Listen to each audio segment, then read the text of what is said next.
L'Église catholique fait mémoire de sainte Olive, saint Jean de la Croix et de saint Vigile. C'était au début du IIe siècle. Olive était une jeune chrétienne sans doute originaire de Palerme en Sicile. Les célèbres jeunes martyrs des siècles suivants, Agathe et Lucie, sont ses compatriotes. Olive, venue sur le continent, sera mise à mort pour sa foi chrétienne en Lombardie, en 119, à Brescia, où ses reliques sont vénérées dans l'église Saint-Afra. Saint Jean de la Croix. Plus de 300 gens auraient illustré ce nom qui signifie « Le Seigneur fait grâce ». Il ne faut pas le confondre Saint Jean-Joseph de la Croix, que nous célébrons aujourd'hui, avec Saint Jean de la Croix. Jean-Joseph, né dans la très belle île d'Ischia près de Naples en Italie, entre à 16 ans chez les franciscains. Sa vie durant, il sera un ardent défenseur de l'esprit de saint François d'Assise, comme gardien de sa communauté puis comme conseiller et ministre général. Le frère Jean-Joseph sera placé, malgré lui, sous les feux de la rampe, surtout quand on le surprit en état d'extase. C'était alors, en ce début du XVIIIe siècle, le siècle des Lumières. De nombreux penseurs niaient l'existence du miracle et des états surnaturels. On tournait en dérision l'action étrange de la Providence envers ce religieux mystique souvent porté au septième ciel. Les dons de guérison et de prophétie, passent encore, mais la bilocation et la lévitation? Saint Virgile. Moine de l'Airain, il fut chargé plus tard de gouverner l'abbaye de Saint-Symphorien d'Autun avant d'être consacré évêque d'Arles.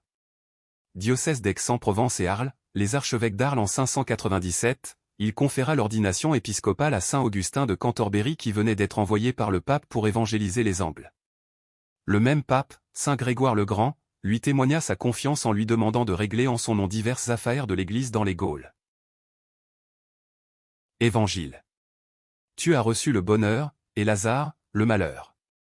Maintenant, lui, il trouve ici la consolation, et toi, la souffrance.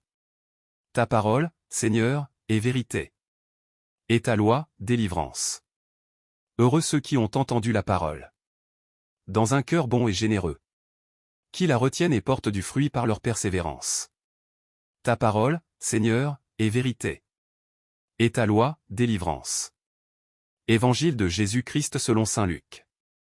En ce temps-là, Jésus disait aux pharisiens. Il y avait un homme riche, vêtu de pourpre et de lin fin, qui faisait chaque jour des festins somptueux. Devant son portail gisait un pauvre nommé Lazare, qui était couvert d'ulcères.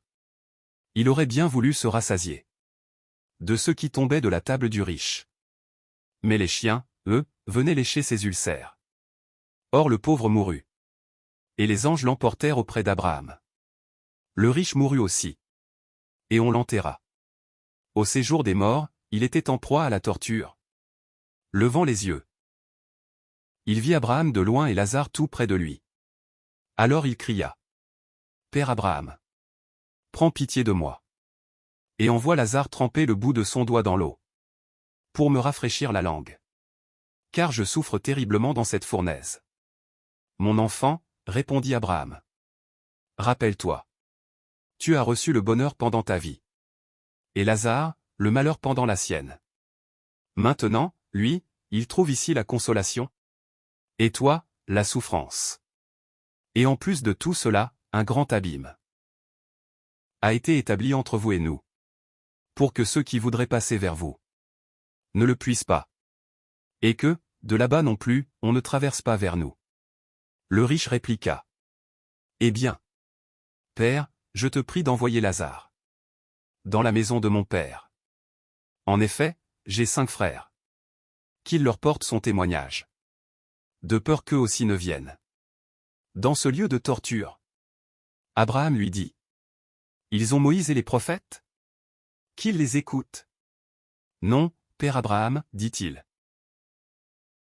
Mais si quelqu'un de chez les morts vient les trouver, ils se convertiront. Abraham répondit. S'ils n'écoutent pas Moïse ni les prophètes, quelqu'un pourra bien ressusciter d'entre les morts. Ils ne seront pas convaincus. Acclamons la parole de Dieu. Louange à toi Seigneur Jésus.